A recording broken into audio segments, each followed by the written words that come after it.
Hello and welcome back to NoBS. Today we return to talking about politics here in the United States of America and a very interesting, very troubling trend, especially for conservative-leaning folks like myself and likely many of you watching out there. As you might have noticed, as you might have seen, after the election results came through, the first thing many liberals went to do was say, hey, let's start making lists of Trump supporters and we'll make them pay after all this plays out. They're essentially trying to gather us up and send us into gulags or something like that. I'm not really sure what their intent is meant there, but it's been happening in a variety of ways. Even some politicians like AOC, Alexandria Ocasio-Cortez, she said she's starting to make a list. They want to make lists of Trump supporters who to them did something illegal or wrong, or they just supported racism or whatever made up meme they have in their head at the moment. But essentially, it's crazy talk. And when I hear people say, hey, they're going to make lists, it just sounds like something that happened in World War II. Like they used to make lists back during that conflict, and we all know how that turned out. Millions of people died and were gathered and thrown into these terrible, evil death camps. And it appears to be like a sort of intention what they're going to do in the present. I mean, obviously, they're not going to be able to get away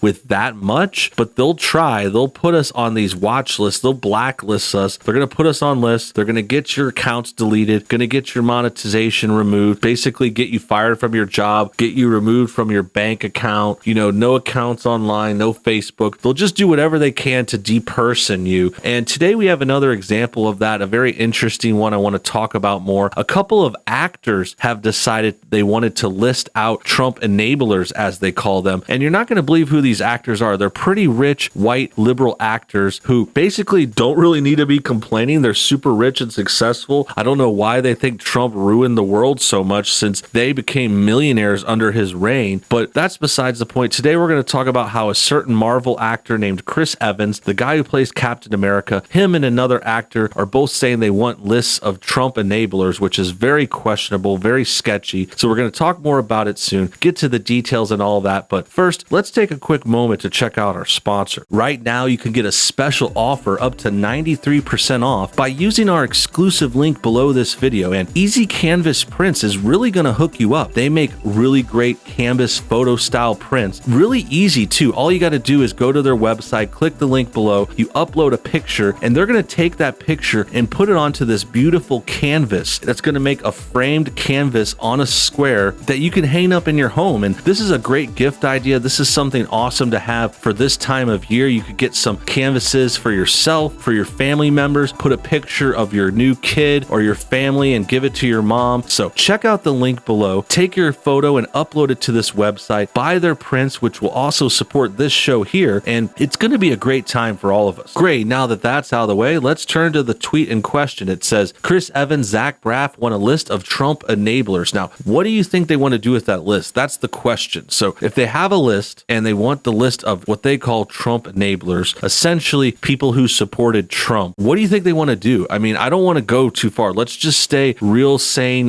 let's not go tinfoil hat. What at the least would they do with that list? I mean, at the best case scenario, give them the benefit of the doubt. Why do they want this list? I mean, if you're going to treat it as the most beneficial way, if we want to steel man them, let's say they have a list of these Trump enablers. They will potentially want to do something with that, right? They want to do something to those Trump people. I'm not sure where that's going, but it's not a good thing. It's not a very freedom of speech kind of thing either. This is like telling people if you support the wrong politician, once he's out of power, you are screwed. You are going to go to jail. You are going to get your life ruined. We're going to make you out to be a racist in public. Like, I don't know what they want to do with this list, but it is not a good thing. So with that said, the responses are pretty funny. As this person says, this is why I leave Hollywood on the screen only. I could tell the View lady that I feel no pain or anxiety. I wasn't really a Trumper so much as against all the progressive BS. I'm thinking this was what it was like to live in the McCarthy era. Yeah, this reminds you of the kind of the Red Scare is what they called it. They used to try to look for communists and spies and stuff back in the day. And it's kind of like that because it turns into a bit of a witch hunt. And sometimes people get ruined even though they weren't doing anything bad, or maybe they just went to a meeting that happened to have, say, a communist theme or a Trump theme or whatever they're going after this time. It's essentially a sort of progressive push to control everyone and not let us have any freedom. We can't believe or support things we want. If you support the wrong thing, anything that's deemed offensive, like Trump in this case, they're going to put you on lists and just destroy your lives, I guess. Here's more about it on this article. It says, though some liberals and Democrats have issued genuine calls for unity in the wake of the presidential election, others are out for blood and are keeping a list of Trump enablers. As noted by Newsbusters, actors Chris Evans and Zach Braff joined the chorus of prominent leftists wanting to keep track of Trump supporters last week. Never forget all these enablers, tweeted Braff. Remember who said nothing, tweeted Evans. So this is people with a lot of anger in their hearts. They can't let things go. They were very upset for the last 4 years. And it's even worse in their cases because we're talking about two highly successful actors. I mean, Zach Braff has faded into obscurity a bit in recent years, but he already made plenty of money. He had a hit TV show, movies. Like, this guy is a millionaire. Chris Evans is doing even better. He's starring in all these Marvel movies. These guys are the epitome of success. They've reached the height of their careers and of what they could even hope to be as an actor. They've made millions of dollars. They've probably had all kinds of other successes, great movies, turned into awards, hooked up with lots of chicks, bought houses, done all this cool stuff. Like, I'm sure that they are the most successful and doing great, and they're still bitter. They still have this evil kind of negativeness in their hearts. And it just goes to show that they're not good people. They can't be pleased. Like, they're not happy. They don't get happy. If you're this angry, if you're going to go after people just for supporting your opponent in politics, I mean, you have something wrong. You're not a happy person. These guys are just really, it's really hard to watch. Let me see what's up with Zach. The thing I want to note before moving on is neither of these guys have wives or kids or families. They've had fleeting relationships. They've done different kinds of famous celebrity relationships. You can see some details about Chris Evans and Zach Braff, but essentially they don't have a family.